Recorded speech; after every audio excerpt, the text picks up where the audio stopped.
Our goal in solving this inequality is to find the value of x, which makes the inequality true.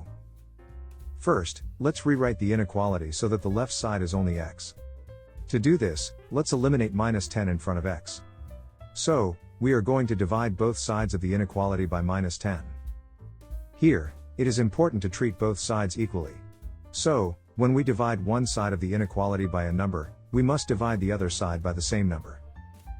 After dividing them by minus 10, the left side of the inequality is simplified to x. Then, let's simplify the right side of the inequality. 50 divided by minus 10 is minus 5. Here, it is important to change the direction of the inequality because we divide the inequality by a negative number. So, x is less than or equal to minus 5. This tells us that x is all numbers less than or equal to minus 5. To graph this on the number line, let's shade in all the numbers to the left of minus 5.